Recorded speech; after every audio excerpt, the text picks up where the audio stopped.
leaving a real festive cracker here at the Smizer Stadium. What did you make of the game? Yeah, I thought it was a fantastic result. I think when we missed the penalty, we looked a little bit nervous, and naturally we haven't played for 6 weeks.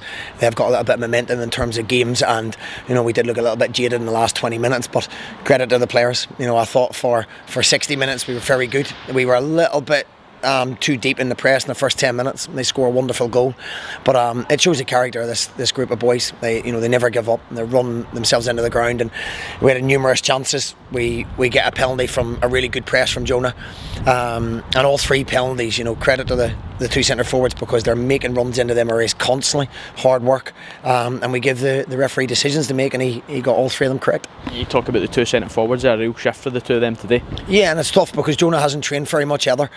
And I'm asking a lot of them constantly to go and press and set the triggers up, and both tired, Mino tired on 60, 65 minutes, and Jonah the same towards the end. But credit to the both. I thought they were a real handful, absolute handful to play against. As I say, I think we made harder work of it than we could have done, but it's very difficult playing against 10 men. We're not Man City. Some of our fans think we are Man City and we can break teams down in 30 seconds. You can't.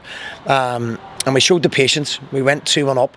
3-1, the game's over. But obviously, subconsciously it gives them a little psychological boost of, we've got a chance to get into the game, and they came back at us. We defended when we needed to, and then I thought when we hit them on the break, our decision making when we did hit them on the break could have been a little bit better.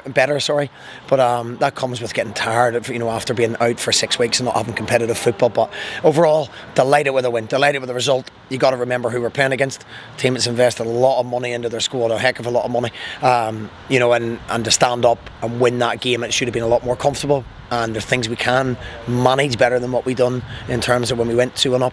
But overall, delighted with every single one of them. Yeah, and you mentioned that there. It has been 6 weeks since we played Aberdeen. Have played 2 since they came back from the break, so that obviously plays a part today. Yeah, you can look at it 2 ways, that they would be a little bit tireder if you like, but we haven't had competitive football. We've been stuck in Ralston for 4 or 5 weeks now, the wind and the rain, training wherever we can get a patch, and credit to Al Mitchie, the groundsman, who's worked his socks off to try and get it available for us. So again, no complaints from the boys. They just got on with it. I thought for 30 minutes in the first half we were very good, created chances. Final balls, can be a little bit better. Final decisions a little bit better. But, with the front 2 running in behind, causing the problems they did, and the energy we had in midfield, then, I'm absolutely delighted with them and delighted with the result. Yeah, and that must be a really pleasing aspect for you, because we go 1-0 behind and it could be easy for certain players to maybe go into their shell. But this team is a team that just works hard, and it's really, you see it on the park every week that they give their all. Yeah, and I think that was probably Aberdeen's first opportunity. I didn't feel they were causing as many problems. I thought we set off a little bit too deep, and we straight after the goal we rectified that, and then it allowed our midfielders to start pinching the ball, our centre forwards, which the penalty comes from. Jonah pinches the ball and gets a penalty. He wins another penalty running in behind, great running power and strength. So it's not easy. Football against good teams, which Aberdeen are, is difficult, but they never give up. They never stop believing in what they're doing as a group of boys, and I think they can only be credited, and credit to the crowd. Big crowd here today, which was fantastic. I think we can, when we start getting a little bit of momentum and that sharpness and fitness from proper games, because you can't recreate that in training, simply can't recreate that. But I think we'll just keep getting better and better. Yeah, and obviously that keeps up that really good home form as well. Yeah, it's a tough place to come, and the fans make it that.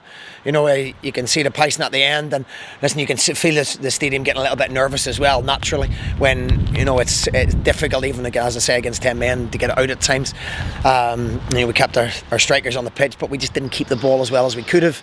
And then people started to tire naturally, which, as I say, happens after that amount of break. But, credit to them. Fans were fantastic again today. 7,000 of them in the door, and credit to the Aberdeen fans as well that travelled down at this time of year. Yeah, and just a wee message about the fans. You've just sort of touched on it there. Christmas Day tomorrow, huge crowd in here today. What would your message be for them? Yeah, I don't know. Outside of the Rangers, Celtic is probably the biggest crowd we've had all season. So credit to them. Credit to the players, because they're the ones that are tracking them in. The style of football, the energy and enthusiasm that they play with, and hopefully everyone will enjoy their Christmas turkey and a wee glass of wine. Yeah, and just heading into 2023 now, an away game against Livingston, but how would you look at the progress heading into the new year? Yeah, we're happy with it. We feel that potentially could have more points. I'm sure every manager will say exactly the same. Our away form we're trying to rectify and do certain small little tweaks that can help that. And we've got 2 tough games coming up, both on Astro against Livy and Killy. But to be fair, we've trained in Astro for about 3 weeks now, so there can't be any excuses from us. Stephen, thanks very much for your time. Merry Christmas when it comes. Same to you and same to everybody at St Mirren.